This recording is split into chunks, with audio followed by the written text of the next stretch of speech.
the end of your life. This is remarkable. Thank you all for being here. There are seats left up here. There's 5 or 6 there. There's a couple on the end, and there's room on the piano bench if you'd like to sit next to John. Really, we could probably everybody sit down if you don't mind looking for a place, and we don't mind you looking, so come on in, please. We want everybody to be comfortable. I'm Scott. I'm the pastor of this church, and it's my job to tell you that the bathrooms are way in the back. So we hope you'll stay afterward and join us in Peterson Gallery, which is just around this corner, for refreshments. And again, the restrooms are beyond that. You can find them. This isn't that big a church. Any way you go leads in a circle, too, so you can always get back. So know that. Let us begin right now.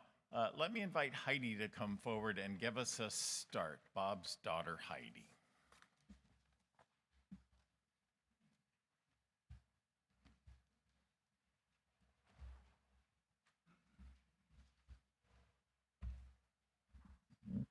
Hi. Good afternoon. My name is Heidi Gifford Erickson. I'm Bob and Kay's youngest daughter. On behalf of myself and the family, I want to express our gratitude and thanks for all of you for being here today. Sorry. And for all the support that you as friends and family have given us during Bob's illness and in the times that followed. This reading was shared with us in several forms, and we'd like to share this version with you. You can shed tears that he is gone, or you can smile because he has lived. You can close your eyes and pray that he will come back, or you can open your eyes and see all that he has left for you. Your heart can be empty because you can't see him, or you can be full of the love that you shared. You can turn your back on tomorrow and live yesterday, or you can be happy for tomorrow because of yesterday. You can remember only that he is gone, or you can cherish his memory and let it live on. You can cry, close your mind, and feel empty, or you can do what he would want. Smile, open your heart, love, and go on. Thank you.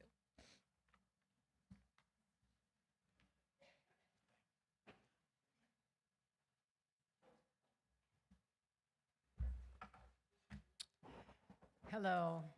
Can you hear me in the back? Okay. I'm Chris Wolverton, Bob and Kay's oldest daughter. And I, too, on behalf of the family, want to thank you so much for coming today. It means a lot to us. Your physical presence, cards, meals, phone calls, texts, and hugs brings us comfort. Mom has a tremendously large support group of friends, and we are so thankful for each of you. I'm going to be reading a couple scriptures. Ecclesiastes 3, 1 through 8, 11 through 13. There is a time for everything, a season for every activity under the heavens, a time to be born and a time to die, a time to plant and a time to uproot, a time to kill and a time to heal, a time to tear down and a time to build, a time to weep and a time to laugh, a time to mourn and a time to dance, a time to scatter stones and a time to gather them, a time to embrace and a time to refrain from embracing, a time to search and a time to give up, a time to keep and a time to throw away, a time to tear and a time to mend, a time to be silent and a time to speak, a time to love and a time to hate, a time for war and a time for peace. He has made everything beautiful in its time. He has also set eternity in the human heart, yet no one can fathom what God has done from beginning to end. I know that there is nothing better for people than to be happy and to do good while they live, that each of them may eat and drink and find satisfaction in their toil. This is the gift of God. And John 14, 1 through 3, Do not let your heart be troubled. Believe in God, believe also in me. In my Father's house there are many dwelling places. If it were not so, I would have told you. For I go to prepare a place for you. If I go and prepare a place for you, I will come again and receive you to myself, that where I am, there you may be also.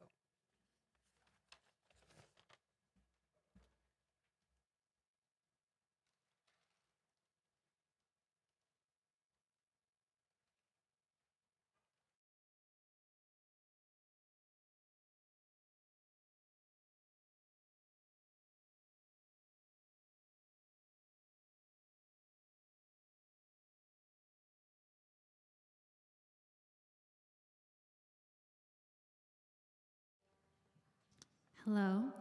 There we go. My name is Rachel, and this is Genevieve, and we are two of Papa's grandkids.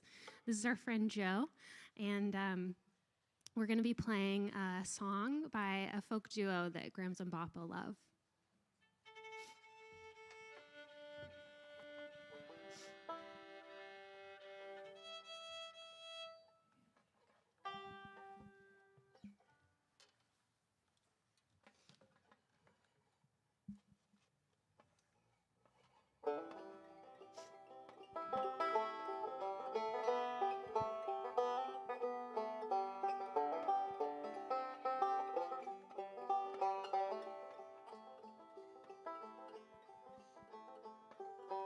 Come, lonely hunter, chieftain and king, I will fly like the falcon when I go.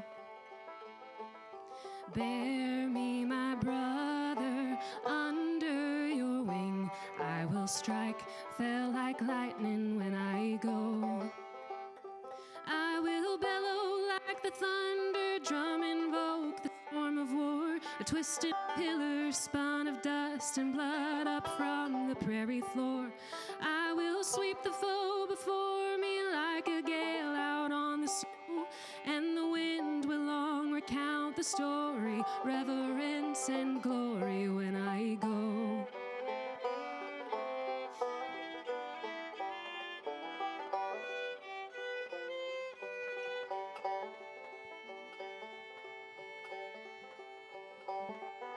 Spring spirit dancer, nimble and thin, I will leap like coyote when I go. Tireless entrancer, lend me your skin, I will run like the gray wolf when I go. I will climb the rise at daybreak, I will kiss the sky at noon, raise my yearning voice at midnight to my mother in the moon. I will make the lay of long defeat and draw the chorus slow. I'll send this message down the wire and hope that someone wise is listening when I go.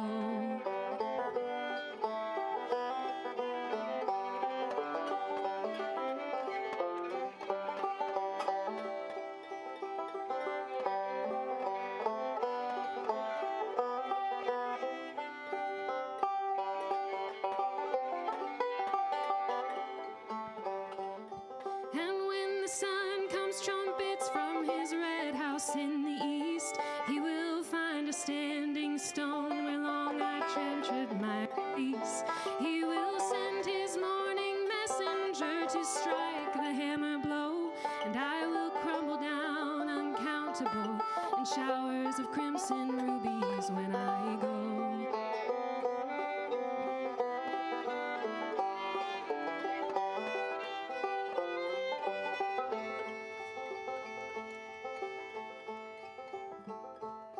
Sigh, mournful sister, whisper and turn, I will rattle like dry leaves when I go. Stand in the mist where my fire used to burn, I will camp on the night breeze when I go. And should you glimpse my wandering form out on the borderline between death and resurrection and the council of the pines, do not worry, for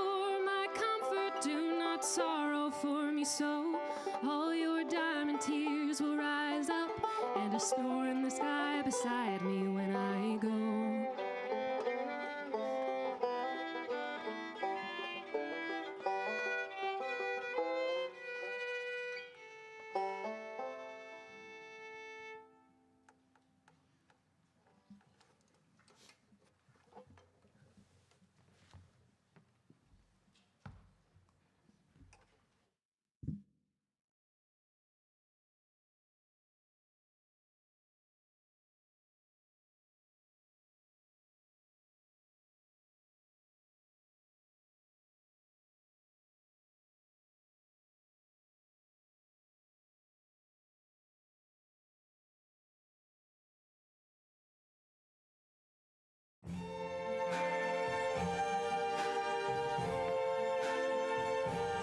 I see trees of green, red roses too. I see them bloom for me and you. And I think to myself, what a wonderful world.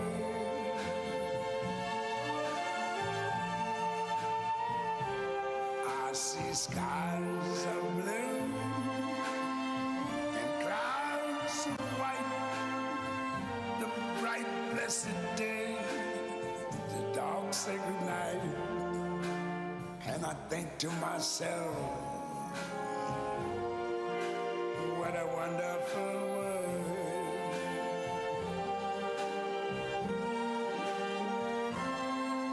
The colors of the rainbow, so pretty in the sky, are also on the faces of people going by.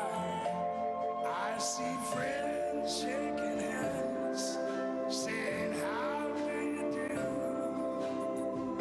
They're really saying, I love you. I hear babies cry. I watch them grow. They'll learn much more than I ever knew. And I think to myself, what a wonderful world.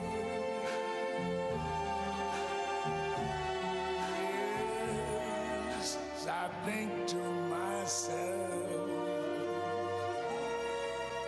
what a wonderful world.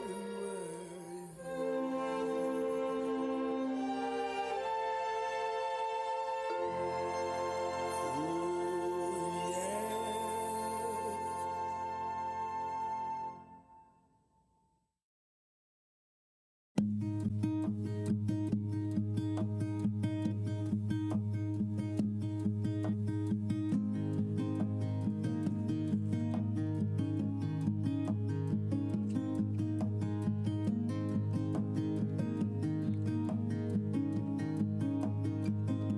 Good sweet earth,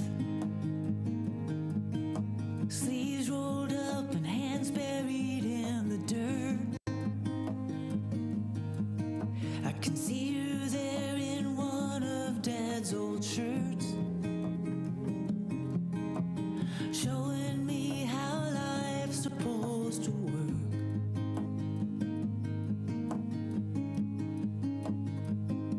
Good straight lines.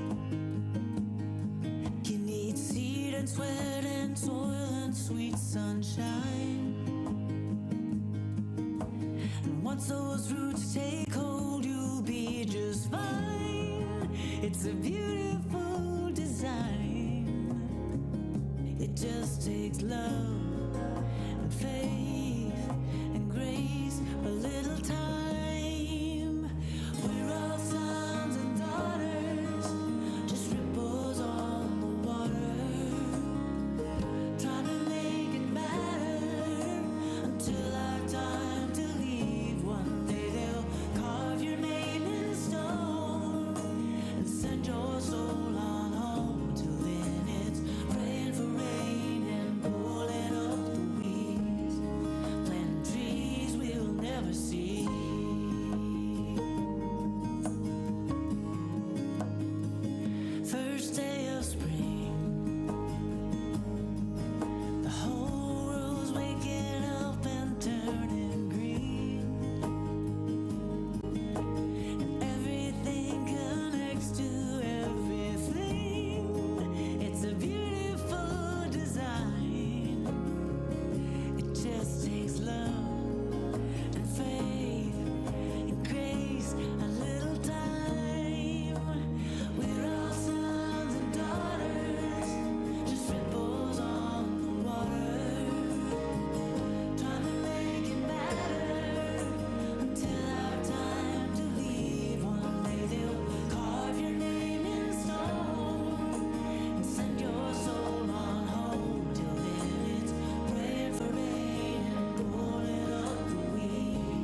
Okay, this one's for Gabby.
Please be seated.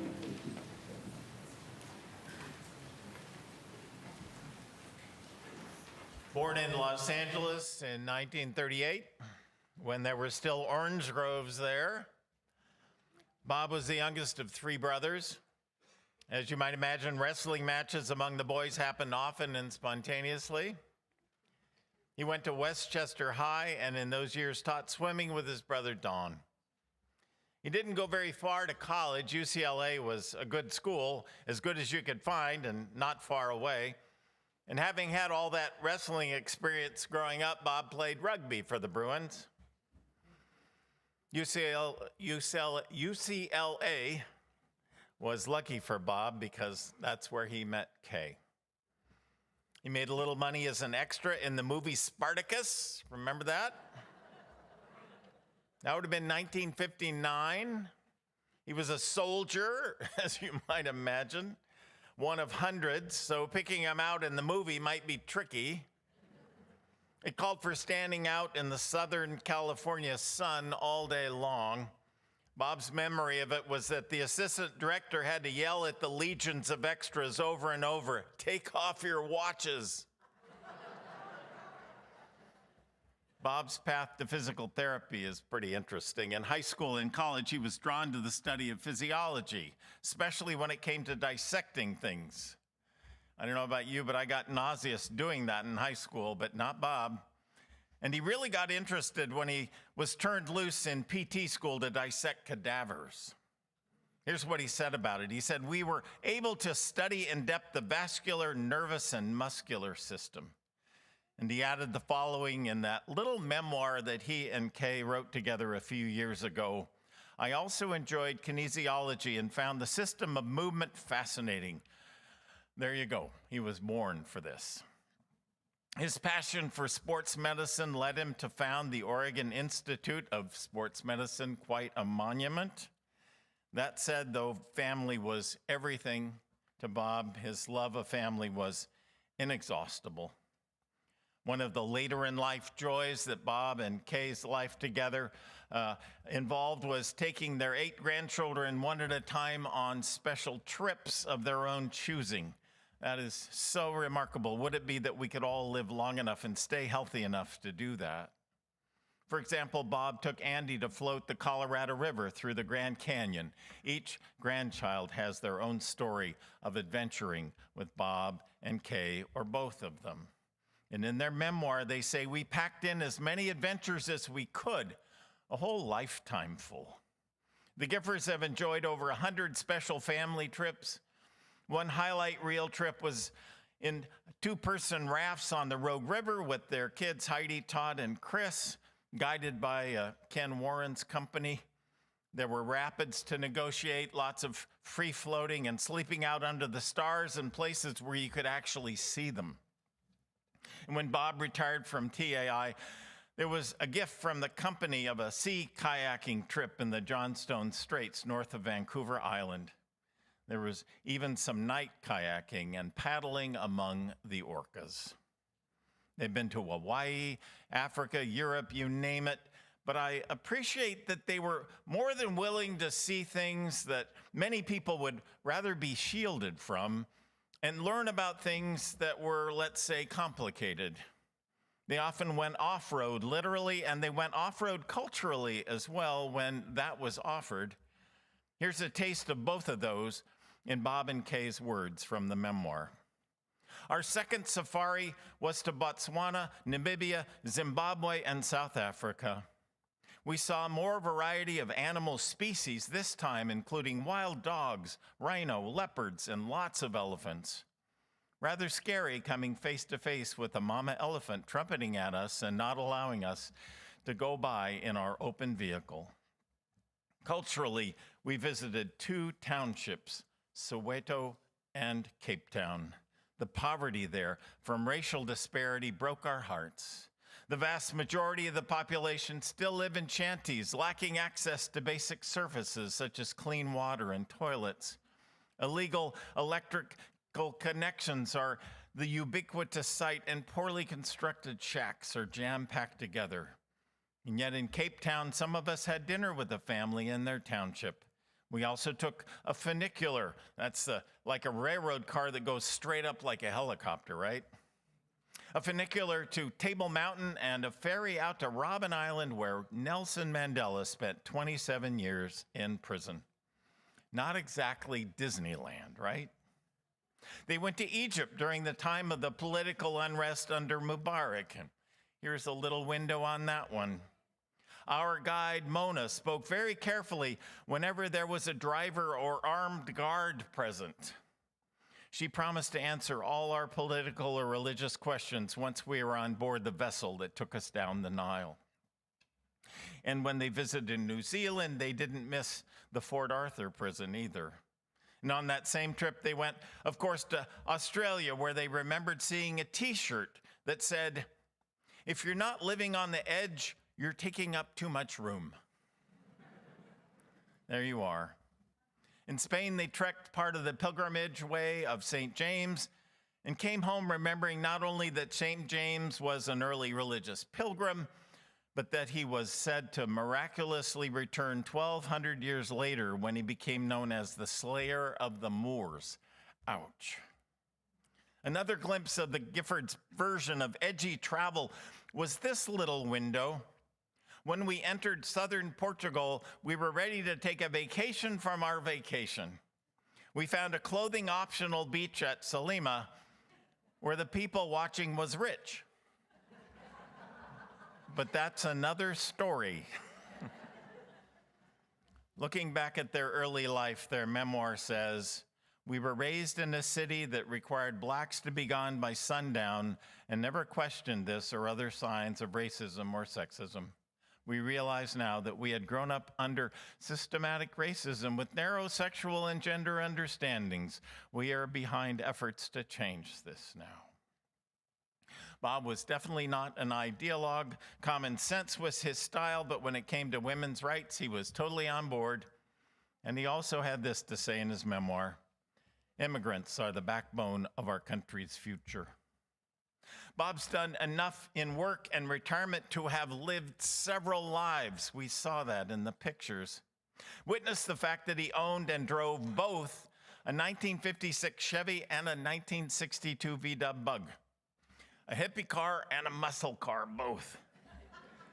Perfectly balanced. Bob's dad gave him the Chevy when he finished his junior year of high school. I want to come back and have that dad. Among the famous people Bob has had contact with over his long lifetime was Art Linkletter. Does anybody besides me remember Art Linkletter? He had an early daytime radio show, that was before my time, called Kids Say the Darndest Things. And at 5, Bob was recruited for the show and is remembered for saying absolutely nothing. Just dead air on the radio. Listeners couldn't even see him freeze up. Of course, he knew lots of sports personalities. He gave PT to 3 all-star golfers, Jack Nicklaus, Greg Norman, and even Arnold Palmer, from whom all blessings flow. Bob knew Maurice Lucas of the Blazers very well. The Timbers, the list goes on. But my personal favorite was an encounter that came to him by accident. It was when he got on an elevator and John Wayne was standing there. Bob had the presence of mind to say, "I think I know you." And John Wayne said, wait for it, "You better, Pilgrim." Can you imagine the honor of being called Pilgrim by John Wayne? Near the end of the family memoir, Bob said this: "There are many people to whom I would like to say thank you. I'm going to choose 2 from my first job in physical therapy. I began my career with Jim McKillop and Bob Dykus at Valley Physical Therapy Center and Valley Presbyterian Hospital in Van Nuys, California, in June of 1963. Thank you, Jim and Bob, for giving me the opportunity to work and help to build TAI into the company it is today. My family has been part of this adventure and are also enjoying the success that was initiated in 1952 by you too." I want to close this with words from a letter a friend of Bob's and mine from this church wrote him a few months back. This is Rick Collins. Rick said, "I appreciate all the support you gave my brother and his daughter." This is a little window on Bob. The things he did that no one else knows about. Because of you, Steve met Dr. Jeff, and he loved working with the staff at OHSU.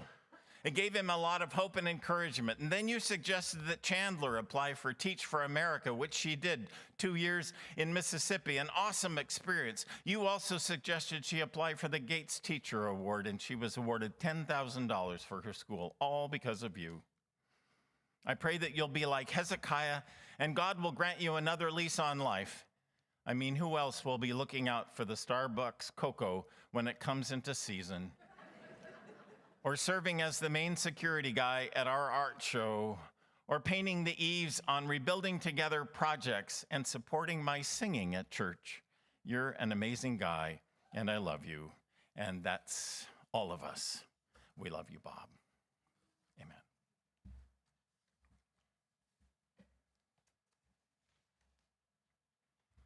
Todd.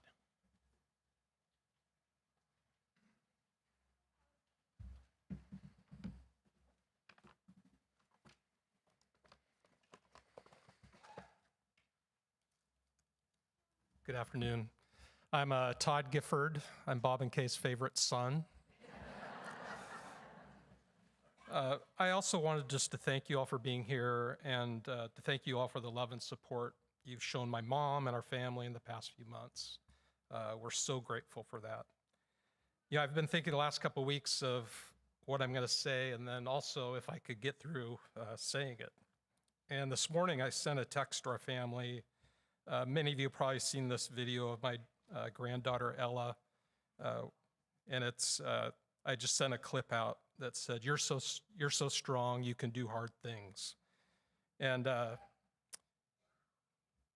Megan, my daughter, Ella's mom, shared with me what Ella said to her little brother, Everett, this morning. He said, "So today there will be laughter and tears. That's okay. If you have a tear, you can just hold each other's hand." And then she said, "Will you join me in the laughter?" And Everett said, "Yeah." So thank you, Megan and Corey, and Ella, for your wisdom. Tina and I started watching a TV show called This Is Us recently. And in the first season, Sylvester Stallone was a guest star in one of the episodes and was having a discussion with one of the main characters in the series, Kevin, about Kevin's dad, who had passed away when Kevin was a young man. Kevin doesn't really want to talk about it, and he said, "That was a long time ago." And I know it's only a TV show, but how Sylvester Stallone responded was so profound to me. He said, "There's no such thing as a long time ago. There are only memories that mean something and memories that don't." My dad, there are so many great memories, meaningful memories, memories that mean something. So if you look at my dad's life, there are definite themes that play out. You know what he cared about and how he spent his time and what he prioritized. In terms of the 5 love languages, my dad's languages, in my mind, would be acts of service and quality time. I had the privilege of having a pretty good seat for many stages of my dad's life. Him as a parent, so my childhood through college, life at Therapeutic Associates. I got to see from the lens of a child when our careers crossed for a few years, and then from a historical perspective through his legacy and getting to work with his peers. And then in retirement, over the last 30 years, I got to experience Bapa Bob, the Marshmallow Man, the grandparent, great-grandparent, golfer, and painter for hire. So I thought I'd go through each of these stages a little bit. The parent stage, weekends were family activity time. I know some of this was in support of my mom, so she had time to study. I just remember lots of fun, skiing, bowling, ice skating, and other good times. There was the spring break trip to Park City, Utah in a van he borrowed from a doctor friend, Dr. Wisdom. We had one 8-track tape for a 12-hour drive each way. Elton John, I think it was the 1974 greatest hits. There were 10 songs, including Rocket Man, and I can say that I'll never be able to get those out of my head. He and my mom were ever present and supportive at all games and school events. My dad could be pretty vocal at any game involving a ref or an ump. So that impacted the quality of quality time. There was a season of life that he sat alone a lot. He definitely mellowed later in life and would quiet down with a gentle elbow to the ribs. But he was there, no matter what time, what day, he was there. One of the amazing things my dad did for all of us kids was make us hot breakfast every school day in high school. Pancakes, oatmeal, French toast. I know I did not appreciate that commitment at the time. Then there's the therapeutic associate stage. I would often join my dad at work on Saturdays as a young kid when the orthopedic and fracture clinic, I'm not sure what it was called at that time, but it was downtown at the medical center in Portland on 10th and Washington. I would roam the expansive medical clinic, watch cartoons, and make exotic drinks from the soda fountain. I started to work for my dad at TAI in my junior and high school as an aide at the clinic at St. Vincent's Hospital. What I remember most about those years, those early years, is how my dad got along with his team, the doctors and their staff, and how much fun he had at work. He was an idea man, always innovating, and loved to collaborate with others on things that he was passionate about. He was great about finding opportunities for others. My dad's true intention was always to find win-wins. He worked with the Timbers for a few years in the old NASL when I was in junior high and high school. He developed lasting friendships with many of the players and their families. I joined TAI as a physical therapist in 1990, so our professional careers crossed for 5 or 6 years before my dad retired. Once I was truly in the business, I started to learn more about my dad, the seamlessness of his work-life balance. He loved people he worked with, his partners and patients, and also faced some challenges at work when things did not go as planned. I never felt those things as a child, which was foundational for me as I established my career and family and dealt with the pressures of work, business, and the healthcare world. Then there's the retirement years. He loved golf, but he loved the time with friends and family on the golf course more. I can remember playing with my dad and his friend John Lynn numerous times at Quail Valley. I'd be walking to a green, and my dad and John would disappear to hunt for golf balls in the ponds and tall grasses. They knew the best spots. Their day was just as much about the hunt and comparing the treasures they would find as the actual golf. My mom and dad have always made the effort to be at any event they could to support our grandkids, their grandkids and great-grandkids. I'm sure you'll hear a little bit more about that from a few of them. One of the things I appreciate most about my dad is the effort, his effort to really get to know each of the grandkids. He invested time and was also curious, asking questions, following up, and checking in. Finally, Dad was a great source of labor. He would bring his own paintbrushes for any painting project and painting any wall or room as requested, even if it was fluorescent green or purple, as was the case in my daughter's rooms. So in closing, my mom picked the songs for the slideshow. The Amy Grant song in the middle was called Trees We'll Never See. And the lyrics go, "One day they'll carve your name in stone and send your soul on home. Till then, it's praying for rain and pulling up weeds, planting trees we'll never see." The themes seen in my dad's life, quality time, acts of service, curiosity, caring, having fun, helping make connections, and on, that was my dad's way of planting seeds, pulling weeds, and tending to the family tree. And as I think about it, it's also the TAI tree, or this tree of friends. Dad was a provider. He had stockpiles of Starbucks cocoa mix, golf balls, marshmallows, and griddles. He loved to give those things away, but he provided much more than in a material sense. He was caring and compassionate, I think there was more to that than just being a good guy.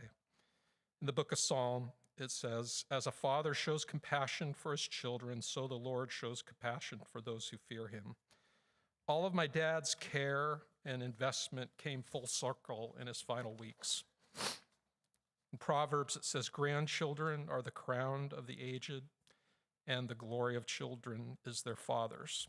His kids, his grandkids, and his great-grandkids all came together to see their dad, their Papa, the Marshmallow Man, in the final days. We sat with him, talked with him, and cared for him. Dad will be missed, and just as important, he will be remembered, not for what he did, but how he lived and the example he set for our family.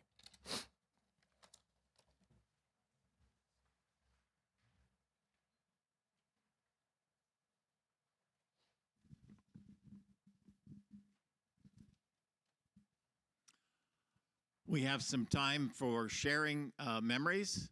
If you have a brief memory to share, we'd love to hear from you.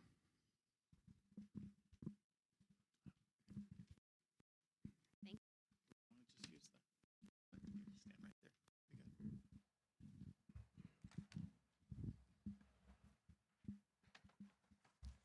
Hello, can everyone hear me? My name is Rebe Colacerdo. I'm Bapa's granddaughter, Vita, his daughter, Chris Wolverton, and I'm sharing some words from myself as well as my siblings, Laura Williams and Andy Wolverton. Excuse me. Papa was everything you could hope for in a grandpa. Silly, loving, supportive, present, and so proud. Our fondest memories include him as a constant presence at our sporting events, whether it was youth or college soccer, rec basketball, JV2 softball, or championship games.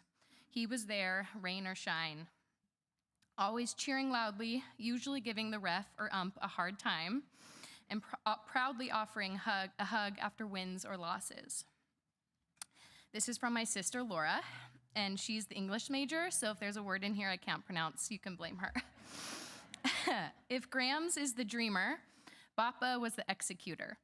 A few years ago, while visiting us in North Carolina, Graham spotted a discarded toilet bowl on the side of our neighborhood road, waiting day after day to be collected by trash pickup. She pondered out loud, wouldn't it be so funny if someone planted a flower in that toilet? And it wasn't long before Papa said, I'm gonna go buy that flower, and had all of us loaded in the car and off to a nursery, giggling the whole way to execute Operation Flush. By inconspicuously dropping a gorgeous red flowering bush into its porcelain throne. I will always admire Papa's commitment to seeing the job through, whether it was full-face clown makeup up for a 5-year-old's birthday party, driving all over Beaverton to heckle JV2 softball umps in our perfect 0-16 season, or perfecting a pumpkin pancake recipe. He was dedicated to his role as Papa, and we have all reaped the benefits of his legacy of hard work and knowing how to have a whole lot of fun along the way. This is from my brother, Andy. I believe I inherited a competitive spirit from Papa. While golfing with him at Black Butte, I remember how much he hated a bad shot. He'd say in frustration, "Come on, Bob." And yet, he never let a bad shot affect his mood or impact my experience. I learned that it's good to want to be your best, but not at the expense of those around you. Except during card games, be ruthless there. I'm also incredibly thankful for Papa's adventurous spirit. Our grandparents took each of their grands on a post-high school trip, and I got to spend a week floating the Colorado River through the Grand Canyon with Papa. It was his idea, and I'll treasure those memories with him forever. And here are a few of my thoughts. I have many similar memories of Papa's commitment to fun, his adventurous spirit, and his competitiveness. And I also have fond memories of Papa bringing me to tears that make for the best stories, like taking the last heart to keep me from shooting the moon, and being a super scary clown at Laura's birthday party. He was really very dedicated to that role. I'm sure all of my cousins have similar memories of striving to beat Papa in cards. I think it was a rite of passage to have the dream of shooting the moon crushed at least once. That's what Papas are for. I'm sure you'll hear a lot today about his career as a physical therapist, about his influence on the Portland sports world, his innovation, and his commitment to the profession. He is the reason I became a physical therapist myself, and definitely why I stuck at TAI, and I am forever grateful for that influence. Finally, we like to say that we won the Grandpa Lottery. He thrived as Papa and as Marshmallow Man to his great-grandkids, and we're forever thankful for his love.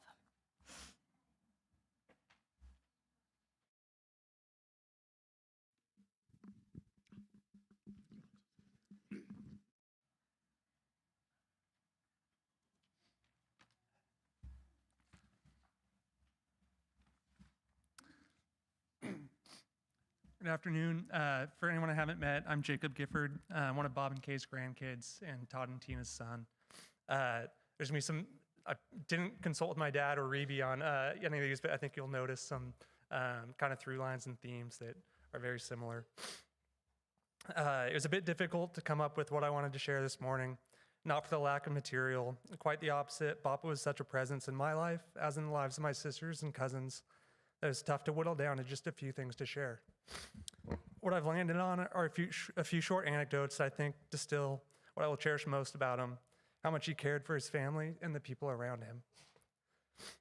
This care for others was easily apparent in his vocation, helping people as a physical therapist. While I wasn't around to witness his professional life, he told many stories about his years in the clinic and working with the Timbers or high school athletes at Jesuit. What I did experience was post-retirement was Papa's presence at all my sporting events and activities. Having a grandpa that was both always there and an experienced trainer and PT was great for my middle school basketball team. I remember numerous occasions in middle school where Papa would show up at a gym at 7:15 in the morning on a Saturday, 45 minutes before a game, to tape the sprained ankle or thumb of myself or one of my teammates. I know my cousins all have similar stories of Papa and Grams not only being there for their soccer and softball games, swim meets, karate belt tests, musicals, and violin recitals, but of them being actively involved in the lives of our friends, coaches, and the parents that were there too. As activities gave way to careers, Papa was just as supportive. I had no trouble dressing myself today and for any other events that require formal attire. As for my last couple years of college and in the first few years of my career, Papa and Grams would gift me 2 dress shirts for Christmas each year to help establish my professional wardrobe. Papa was quick to make introductions for me when I had interest in different career fields, and he'd call me regularly to ask how work was going, taking interest in different projects or events I had going on. I know this experience was not unique to me either. I'm close with both my sisters and we talk frequently, but during our phone calls, I would often learn things that my sister Rachel had going on in New York through Papa. When my sister Megan worked at a coffee shop in Tualatin for a bit, Papa would drive 30 minutes from Bethany for a morning coffee and just a quick 5-minute visit to see how she was doing. Many of my favorite memories with Papa are on the golf course. Sorry, I'm both sad and congested, which is a lot. As a 4th grader, Papa would pick me up from school and drive me out to Clackamas for golf lessons. From then until last year, I had the pleasure of getting to play throughout the summers with my dad, Papa, and often one of Papa's friends. While the golf was fun, these outings provided ample time to hear all sorts of stories from Papa and listen to the fun back and forth banter he would have with his friends. I was also a beneficiary of many of the aforementioned golf balls that he and John Lind would fish out of the water features and hazards at Quail Valley. I already missed the hours on the golf course getting to spend time with him. When Papa got sick this spring, it was special to see the decades of love and care he poured into his family and friends turn back at him. As hard as it was to watch him lose his strength, it happened as he was surrounded by his kids, grandkids, and great-grandkids. The greatest gift he gave to all of us was the example he set of active and present love for his family, and there's lots of comfort in knowing that that legacy of his will live on. Thank you.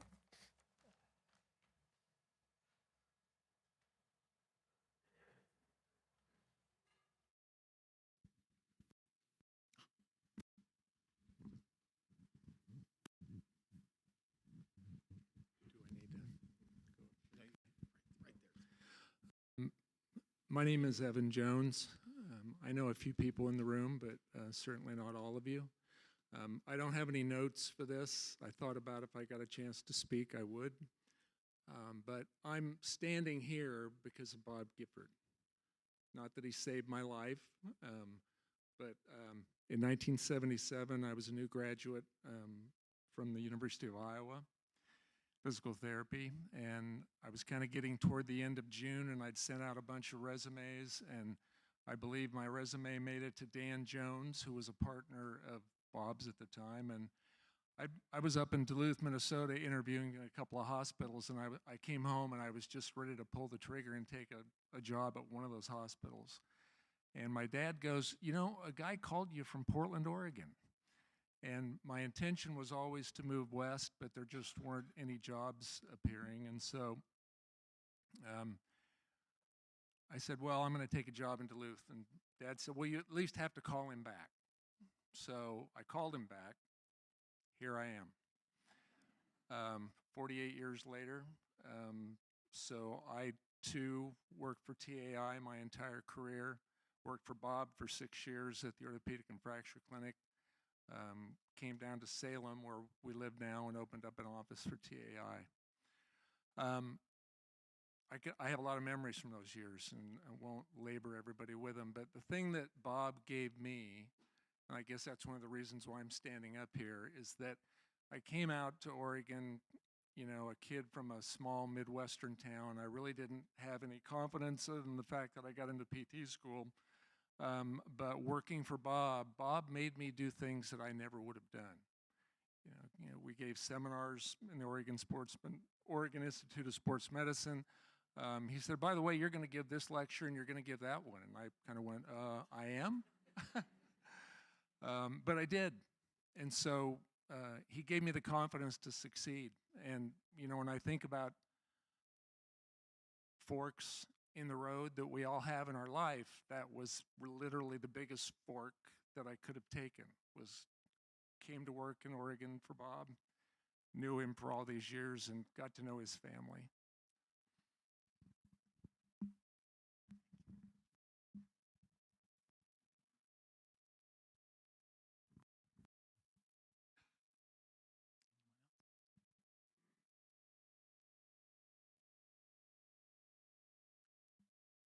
We will have time for chatting with one another following this. I'm in late. I want to invite everyone to try to fit into Peterson Gallery.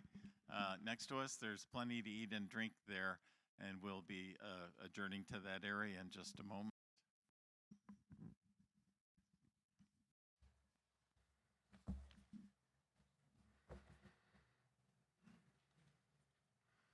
Please join me in prayer.